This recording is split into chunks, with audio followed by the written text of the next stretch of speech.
Hello friends, welcome back to law mania with Manish. आज हम लोग फिर से इंडियन कॉन्ट्रैक्ट एक्ट 1872 के बारे में बात करेंगे और आज का हम लोग का टॉपिक है offer and invitation to offer. ये बहुत ही इंटरेस्टिंग टॉपिक है और बहुत ही कंसेप्चुअल है। अक्सर बच्चों से क्लास में आप पूछिए तो उनको इसके कंसेप्ट्स नहीं पता होते हैं, कंफ्यूज्ड होते हैं और एग्जाम्पल्स वगैरह समझने में थोड़ी सी मुश्किल होती है। तो इस कंसेप्ट को कोशिश करते हैं कि हम लोग क्लियर करेंगे। तो ऑफर और इनविटेशन टू ऑफर एक बहुत छोटे से एग्जांपल से समझते हैं कि मान लीजिए एक जॉब ओपनिंग न्यूज़पेपर में निकल रही तो वो क्या हो गई, इनविटेशन टू ऑफर का एग्जांपल। या फिर ऑक्शन सेल का एडवर्टीजमेंट निकल रहा है न्यूज़पेपर में, वो इनविटेशन टू ऑफर का एग्जांपल हो गया। फिर कोई लापता की नोटिस निकल रही न्यूज़पेपर कि फला पर्सन है वो लापता है और जो कोई भी ढूंढ के लाएगा उसको जो है इतना रुपए आपको रिवॉर्ड के तौर पे मिलेगा। तो ये क्या एग्जाम्पल हो गया, ये जनरल ऑफर का एग्जाम्पल हो गया। अब अगर इसको बहुत अच्छे से समझना है तो हम लोग बहुत सारे लीडिंग केसेस के बारे में बात करते हैं इंडियन कॉन्ट्रैक्ट एक्ट में, तो इसके लिए केसेस भी हैं। जैसे इनविटेशन टू ऑफर का बेस्ट एग्जाम्पल आपको मिलेगा हैरिस वर्सेस निकर्सन केस में। ये मैंने अपने प्रैक्टिकल प्रॉब्लम वाले में डिस्कस भी करके रखा हुआ है। तो इसमें क्या होता है कि एक ऑक्शन सेल के लिए एडवर्टीजमेंट निकलता है, तो जो प्लांटिफ है वो यहाँ पे बिडिंग करने के लिए आते हैं, क्लियर। और आने के बाद उनको पता चलता है कि ये ऑक्शन सेल कैंसिल कर दी गई। तो उसमें कुछ फर्नीचर की ऑक्शन का एडवर्टीजमेंट भी था जो कि दूसरे या तीसरे दिन पे होना था। तो जब वहां पे प्लांटिफ पहुंचे तो उनको ये पता चला कि उन्होंने अपने फर्नीचर की जो ऑक्शन थी वो कैंसिल कर दी है, विड्रॉ कर दी। तो उन्होंने उनके ऊपर केस फाइल कर दिया कि मेरा टाइम खराब हुआ, मेरे एक्सपेंसेस लगे और इसको जो है ऑफर मानना चाहिए और मैं जो बिडिंग करने आया था उसको एक्सेप्टेंस मानना चाहिए and it should be treated as a breach of contract और मुझे कॉम्पनसेशन मिलना चाहिए। ये उनका ग्राउंड था केस फाइल करने का। अब हुआ क्या इसमें, उन्होंने कहा नहीं साहब, कोर्ट ने बोला कि ये जो एडवर्टीजमेंट था ऑक्शन का, it is treated as invitation to an offer और आप जो आते हैं बिडिंग करने के लिए ये होता है ऑफर, जो लॉ कहते हैं उसमें इसकी बात है। और जब वो with the fall of the hammer acceptance देते हैं तो वो कहलाता है आपका एक्सेप्टेंस। तो यहां पे क्वेश्चन ये है कि they are inviting you to make an offer in the newspaper. Auction sale जो है वो सबसे अच्छा एग्जांपल होता है आपके इनविटेशन टू ऑफर का। अब वहीं पे लापता की नोटिस निकली है न्यूज़पेपर में और कहते हैं कि जो ढूंढ के लाएगा उसको रिवॉर्ड दिया जाएगा, इतने लाख रुपए या इतने हजार रुपए इनाम दिए जाएंगे। वो जनरल ऑफर का एग्जांपल है, जो कोई भी उसको ढूंढ के लाता है उनको जो है रिवॉर्ड मिलेगा। तो ये बेसिक डिफरेंस हो गया आपका इनविटेशन टू ऑफर और क्या कहते हैं ऑफर के बीच में। फिर जनरल ऑफर वाला जो है वो बहुत कंफ्यूज करता है कि ये ऑफर क्या है। अरे सिंपल सी बात है, एक कार को सेल करने के लिए मैंने किसी पर्सन को ऑफर भेजा, ठीक है, वो सिंपल सा ऑफर। उसी चीज को मैंने न्यूज़पेपर में निकाल दिया, वो जनरल ऑफर हो गया, ठीक है। तो यहां पे क्या होता है, एक बड़ा ही इंटरेस्टिंग केस है, ये भी आपने सुना होगा या पढ़ा होगा और प्रैक्टिकल प्रॉब्लम में हम लोग उसको भी डिस्कस करेंगे, Carlin versus carbolic smoke ball company. अब ये जो एडवर्टीजमेंट निकला था ये जनरल ऑफर का एग्जांपल था। उसमें ये लिखा था कि जो भी हम लोग की बताई हुई मेडिसिन कंज्यूम करेगा और उसके बावजूद भी उसे प्रॉब्लम हो जाती है तो कंपनी उसको जो है पेमेंट करेगी, ठीक। अब जो मिसेस कार्लिन थी उन्होंने इस मेडिसिन को कंज्यूम किया एज पर द प्रिस्क्रिप्शन और उसके बावजूद भी उनको जो है प्रॉब्लम्स हो जाती हैं। तो उन्होंने केस फाइल किया उन्होंने एक रिक्वेस्ट की कंपनी से कि आपने ऐसा ऐसा बोला था, उसके बावजूद भी हमें प्रॉब्लम हो गई, तो मेरे को ये रिवॉर्ड, ये जो है पैसे मिलने चाहिए। कंपनी ने मना कर दिया कि हमारे आपके बीच में कोई कॉन्ट्रैक्ट ही नहीं हुआ था, इस वजह से वो हम इसको स्पेसिफिक नहीं मानते and we are not liable to pay. लेकिन कोर्ट ने बोला कि ये आपने इश्तिहार न्यूज़पेपर में दिया था, ये जनरल ऑफर का एग्जांपल है और जो कोई भी उसको आके एक्सेप्ट कर रहा है he is or she is entitled for the payment। तो ये हो गया जनरल ऑफर का एग्जांपल। तो यहाँ पे डिफरेंस आपको अब थोड़ा थोड़ा सा समझ में आने लगा होगा। ये बहुत सारे एग्जांपल्स लिखे हैं, हर एक एग्जांपल को मैं एक्सप्लेन कर दे रहा हूँ, आपको जो है सारी बात समझ में आ जाएगी। जैसे ऑक्शन सेल के बारे में बात करते हो तो अभी मैंने बताया आपको कि हैरिस वर्सेस निकलसन केस में क्या हुआ, क्लियर। तो ऑक्शन सेल में ये रूल होता है। अब इनविटेशन टू ऑफर का मतलब होता है कि they are inviting you to make an offer, ठीक। इसमें बहुत सारे एग्जांपल्स हैं, एक एक हम लोग डिस्कस करेंगे, सारी बातें क्लियर हो। तो हैरिस वर्सेस निकलसन आशा करते हैं आपको समझ में आया होगा। फिर एक display of goods for sale, तो हम लोग मॉल में जाते हैं, बहुत बड़े बड़े डिपार्टमेंटल स्टोर्स में जाते हैं, बहुत बड़े बड़े एग्जीबिशन में जाते हैं, वहां पे गुड्स डिस्प्ले में लगे हुए, ठीक है, वो सेल के लिए। तो वो किस चीज का एग्जांपल हो गया, इनविटेशन टू ऑफर का एग्जांपल हो गया, ठीक। वहां पे आप जाके ऑफर करते, जो डिस्प्ले ऑफ गुड्स क्या है, they are inviting you to make an offer, ठीक। और उसके बाद जब आप जाते हैं, आप कहते हैं कि मुझे ये खरीदना है, तो ये क्या हुआ, ऑफर हुआ, और वो फिर उसको एक्सेप्टेंस देते हैं, बिलिंग कर दिया, आपको गुड्स दे दिए, एक्सेप्टेंस हो गई। तो ये स्टेप वाइज समझने की जरूरत है कि इनविटेशन टू ऑफर कहां से स्टार्ट होता है और ऑफर कहां से स्टार्ट होता है। फिर उसके बाद टेंडर्स होते हैं। तो टेंडर्स क्या होते हैं, जैसे गवर्नमेंट आपकी टेंडर्स निकालती, दे हैव द अथॉरिटी, वो टेंडर निकालते हैं। मान लीजिए एक ब्रिज कंस्ट्रक्शन होना है, तो उन्होंने टेंडर निकाला। अब बड़ी बड़ी कंपनीज है, ठीक है, वो बड़ी बड़ी कंपनी L&T है, हिंदुस्तान कंस्ट्रक्शन कंपनी है, बड़ी बड़ी कंपनीज उस टेंडर्स में जाके प्राइसेस कोट करती, ठीक है, कि ये ब्रिज का कंस्ट्रक्शन हम लोग जो है इतने रुपए में कर देंगे। अब बड़ा सिंपल है। तो वो जो टेंडर निकला वो क्या है, invitation to offer, the company और the government, sorry the government is inviting you to make an offer, और कंपनी जाके प्राइस कोट कर रही है, ये क्या है, ऑफर, क्लियर। अब उस प्राइस पे गवर्नमेंट को जो प्राइस पसंद आती है, समझ में आती है, वो उस पे जो है कॉन्ट्रैक्ट फाइनल करते हैं, तो वो एक्सेप्टेंस हो गया, ठीक है। तो यहाँ पे टेंडर क्या है, इनविटेशन टू ऑफर का एग्जांपल हो गया। रिवॉर्ड्स, बहुत सारे एग्जीबिशन में हम लोग जाते हैं, वहां पे देखते हैं कि कोई एक ऐसा काउंटर लगा है और उन्होंने जो है डिस्प्ले में लगा के रखा हुआ है कि साहब ये पजल आप सॉल्व कर देंगे तो हम लोग आपको ये रिवॉर्ड देंगे, ठीक है।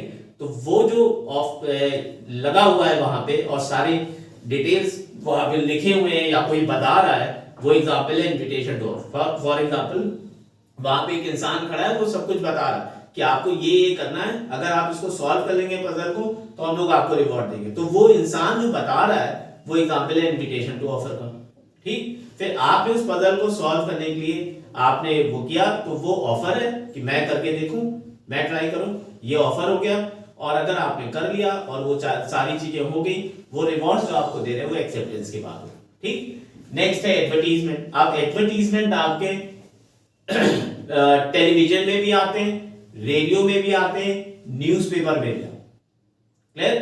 तो इस टाइप की जो एडवर्टीजमेंट है, ये इनविटेशन टू ऑफर का एग्जांपल। देखिए यहां पे ना वो डायरेक्टली आपको नहीं बोल रहे, डायरेक्टली अगर बोल रहे होते तो वो ऑफर का एग्जांपल, ठीक। लेकिन वो क्या कर रहे हैं, वो अपने प्रोडक्ट या सर्विसेज के बारे में एक न्यूज़पेपर में या टेलीविजन पे या रेडियो पे एडवर्टीजमेंट दे रहे हैं, and they are trying to create awareness about their product और services. If you are willing you can make an offer, है ना। तो वो जो एडवर्टीजमेंट आता है, आप अक्सर सुबह मॉर्निंग में न्यूज़पेपर जब पढ़ते होंगे तो खुला बड़ा बड़ा एडवर्टीजमेंट निकला हुआ है बहुत सारे प्रोडक्ट और सर्विसेज के बारे में।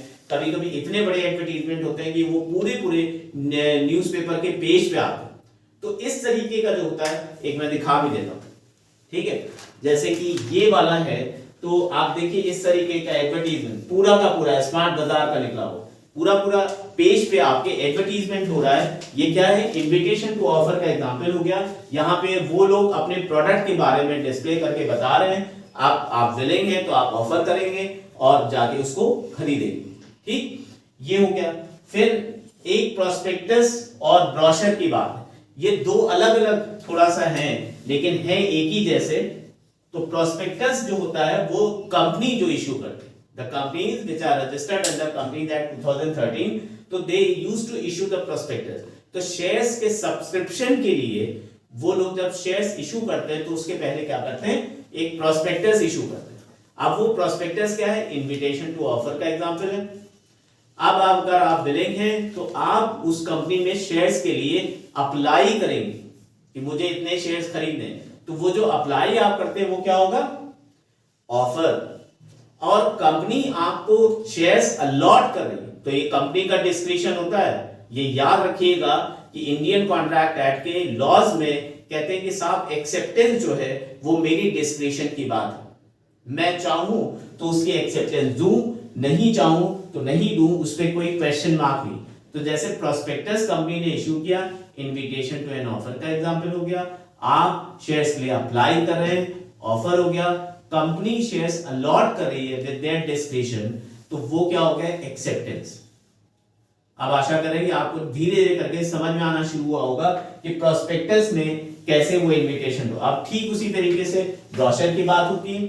बहुत सारा बच्चा है जो एडमिशन लेने जाते हैं कॉलेजेस में, यूनिवर्सिटीज में अप्लाई किया, तो वो जितने भी कॉलेज या यूनिवर्सिटीज होते हैं तो उनका एक ब्रोशर आता है, जिसको आप इंफॉर्मेशन ब्रोशर भी कह सकते हैं। उसमें कॉलेज के बारे में सब कुछ लिखा होता है कि कॉलेज क्या है, कितना बड़ा कैंपस है, क्या क्या कोर्सेज चलते हैं, कितने टीचर्स पढ़ाते हैं, सारी चीजें, प्लेसमेंट की एक्टिविटीज, क्या कल्चरल एक्टिविटीज, सब कुछ होता है उसमें। तो वो पूरा इंफॉर्मेशन ब्रोशर जो होता है, वो ब्रोशर इस चीज का एग्जांपल है कि वो अपने कॉलेज के बारे में सारी इंफॉर्मेशन प्रोवाइड करे। If you are willing to take admission you can come, तो आप उसमें अप्लाई करते हो उस कॉलेज में एडमिशन के लिए, तो वो क्या हो गया, ऑफर।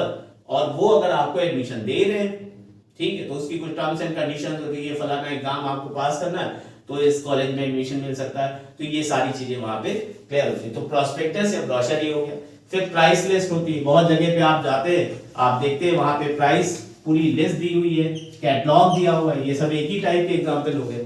तो जैसे ब्यूटी प्रोडक्ट्स खरीदने आते हैं, लिपस्टिक खरीदने आते हैं, तो उसके शेड्स होते हैं, तो लैक्मे का आपने देखा तो उसमें शेड्स बने हुए हैं। अब आपको कौन सी पसंद आ रही है वो आप देख लेते हैं, वो आप खरीद लेते हैं। या मान लीजिए पेंट्स के लिए घर में पेंट कराना है, पेंट्स के लिए आप एशियन पेंट्स के उसमें गए और वहां पे आपने देखा कैटलॉग है पूरा, जो शेड आपको पसंद आएगी, ये शेड हम अपने रूम में करवाएंगे, अच्छा लगेगा, तो वो हो गया। तो ये सब जो है चीजें, ये क्या है, इनविटेशन टू ऑफर के एग्जांपल है। फिर आप जाके उसको पसंद करते हैं, भैया मुझे ना ये वाला शेड चाहिए, ये लगवाना है मेरे को मेरे रूम में, क्लियर। या फिर प्राइस लिस्ट है, तो आप अपने हिसाब से अफोर्डेबिलिटी के हिसाब से देखते हैं और उसको ऑफर, ठीक। फिर ये कोटेशन ऑफ प्राइसेस है, ये सब एक टाइप के एग्जांपल। कोटेशन ऑफ प्राइसेस का मतलब ये हो गया कि बहुत सारे प्रोडक्ट्स होते हैं, वहां पे आपको ना प्राइस वो लोग कोट के देते हैं। जैसे यहाँ पे कोट करने का एग्जांपल था, हम लोग टेंडर्स के बारे में बात करें, ठीक है, तो इस टाइप के जो एग्जांपल्स आ जाएंगे। फिर मेन्यू एट रेस्टोरेंट, ठीक, हम लोग रेस्टोरेंट में जाते हैं, वहां पे आप देखते हैं कि टेबल पे बहुत सारी चीजें लगी होती है, उसमें एक चीज और भी होती है, मेन्यू होता है। वो मेन्यू क्या है कि वो भी एक एग्जांपल है इनविटेशन टू ऑफर का। वहां पे सारी डिश लिखी होती, क्या क्या हमारे पास अवेलेबल है, क्या उनके रेट्स है, वो एग्जांपल है इनविटेशन टू ऑफर। फिर ना हम लोग जाते हैं, वहां पे देखते हैं और जो भी कुछ हमें पसंद आता है ईटेबल्स खाने के लिए, वो हम लोग ऑर्डर करते हैं। जो ऑर्डर करते हैं, वेटर को बुलाया, प्लीज ये चीजें ले आई, क्लियर, वो क्या है, ऑफर। फिर वेटर उसको लेके आता, एक्सेप्टेंस, ठीक है। तो यहां पे मेन्यू एट रेस्टोरेंट, ये भी एक बहुत अच्छा एग्जांपल है इनविटेशन टू ऑफर का। फिर मैट्रिमोनियल एडवर्टीजमेंट होता है। अब मैट्रिमोनियल एडवर्टीजमेंट एक जमाने में सिर्फ न्यूज़पेपर में आता था, तो उसमें वर चाहिए, वधू चाहिए, ऐसा करके आपने पढ़ा होगा, ब्राइड एंड ग्रूम, ठीक है, इस तरीके के वो थे एडवर्टीजमेंट होते हैं। या फिर आजकल एक ऑनलाइन सिस्टम भी चलना लगा है, उसका बेस्ट एग्जांपल आपको मिलेगा जीवनसाथी.com। तो ये क्या हो गया, ये भी जो एडवर्टीजमेंट है वो क्या है, इनविटेशन टू ऑफर के एग्जांपल है। हाँ, ऐसा नहीं करके पढ़ना है कि आपने पढ़ा और देखा अरे ये लड़की सही है, एडवर्टीजमेंट में देखा और उसके घर बारात लेके पहुंच गए, ऐसे होता है नहीं। सीधा सा एग्जांपल है कि वो मैट्रिमोनियल में आपने देखा, समझ में आया, तो वहां पे आप पहले फोन करते हैं, उनसे कांटेक्ट करते हैं, बातें सब समझ में आई, अच्छा लगा, रिश्ता तय हो गया, शादी हो गई। हाँ, मेरी शादी ऐसी हुई मैट्रिमोनियल से, ठीक। फिर display of railway time table, तो हम लोग जब जाते हैं ना किसी रेलवे प्लेटफॉर्म पे, स्टेशन पे, तो वहां पे आपने देखा होगा कि डिस्प्ले होता रहता है टाइम टेबल का, कि फला ट्रेन फला इसे क्या कहते हैं प्लेटफॉर्म से इतने बजे जाएगी, कहां से कहां जा रही, सब कुछ डिस्प्ले होता है उस पे। रेड कलर में लिख के आता है, डिजिटल बोर्ड होता है उस पे सब लिख के आता है। पहले ना एक बोर्ड होता था ब्लैक बोर्ड, उस पे चौक से लिख दिया करते थे पहले जमाने में। अब जो डिजिटल बोर्ड होता है उस पे रेड कलर से सब लिख के आता रहता है डिस्प्ले। तो इसका ये मतलब थोड़ी ना कि आप दौड़ दौड़ के सारी ट्रेन पकड़ते रहते हो, आप वो ट्रेन पकड़ते हो जिससे आपको जाना है, ट्रैवल करना है, तो उसका आपने टिकट लिया और वो किया, ठीक है। तो ये display of railway time table, ये भी एक एग्जांपल है इनविटेशन टू एन ऑफर का। तो दोस्तों आशा करते हैं आपको ये समझ में आया होगा। अगर कोई डाउट्स हैं तो प्लीज मेरे से क्वेश्चन आप कमेंट बॉक्स में कर सकते हैं, और एक अच्छा आपको ऑप्शन दे रहे हैं कि कमेंट बॉक्स में 4 या 5 जितने भी आप एग्जांपल्स लिख पाइए, जनरल ऑफर के एग्जांपल्स लिख के दीजिए। इनविटेशन टू ऑफर के तो मैंने बहुत सारे लिख दिए, आप जनरल ऑफर के एग्जांपल्स लिख के मेरे को कमेंट बॉक्स में बताइएगा। आशा करते हैं आपको समझ में आया होगा। प्लीज लाइक करिए, शेयर करिए, सब्सक्राइब करिए, कमेंट करिए। Thank you, keep learning, keep watching law media with Manish.